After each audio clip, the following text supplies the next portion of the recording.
When I think of women's empowerment, it's really focused on three things. One is having the confidence to know what you want.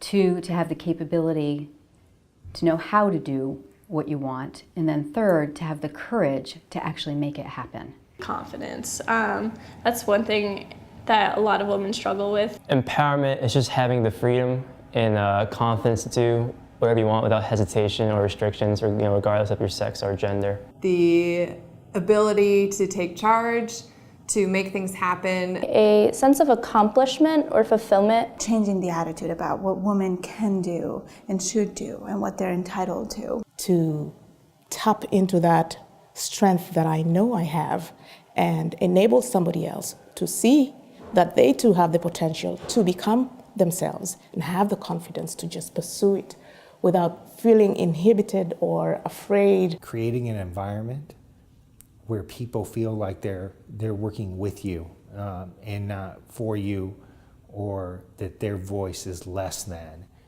anyone else's in the room, including me. To do in all aspects of your life, personal, professional, that which you're meant to do to the fullest of your abilities without artificial barriers. A woman feeling that she has the opportunity to pursue whatever it is that she sets her sights on, independent of impediments. And Roger said to me, he was trying to talk me into leaving my business and coming to be a program director and professor here, and he said, imagine what you could do if you had the power of the university behind you, or the college behind you. And I took him at his word. So that was the first time, I wasn't even employed yet, and I felt empowered by the college. It also means a Dodge van from 1963. This is a picture of that. Finally graduating high school and making it to college. So a lot of people don't get that chance. So I felt empowered.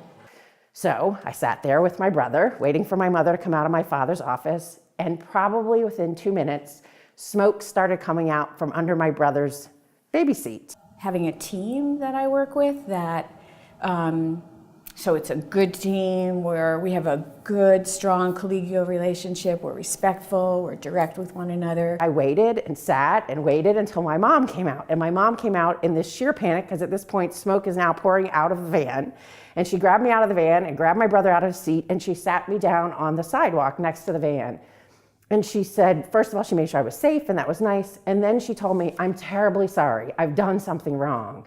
It actually makes me feel really good to know that I'm one of the few people that's still actually in the major, and that I've made it this far, and that I haven't been deterred by the amount of guys in the major and the amount of sexism in the industry itself. And my mom told me that what she did wrong was that she told me to do a certain thing. She told me to stay a certain place.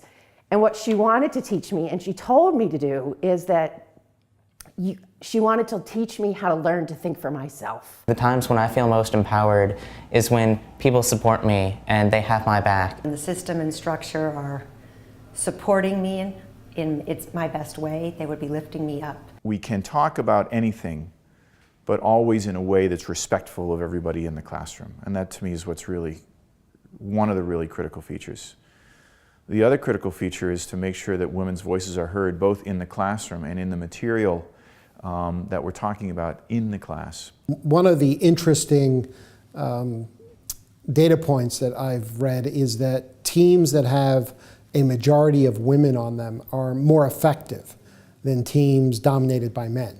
And so I'm pleased to say that our President's leadership team here at the college has more women than men on the team.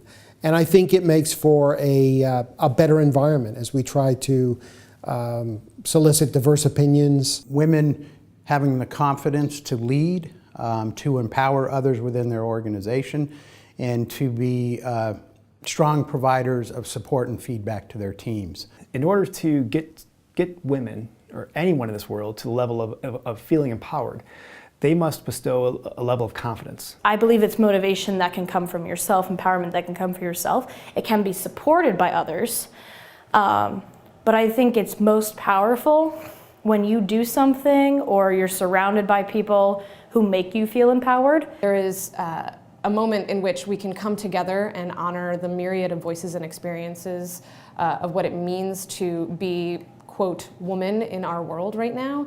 The individual moments in which women are empowered are just as important as these grand ambitions for women worldwide. I've never forgotten that, and that's how I try to approach every day, is trying to think about what am I learning, what do I know, and how do I take actions that are consistent with who I believe I am and what I believe I want to do, and being a smart, independent thinker. That's it.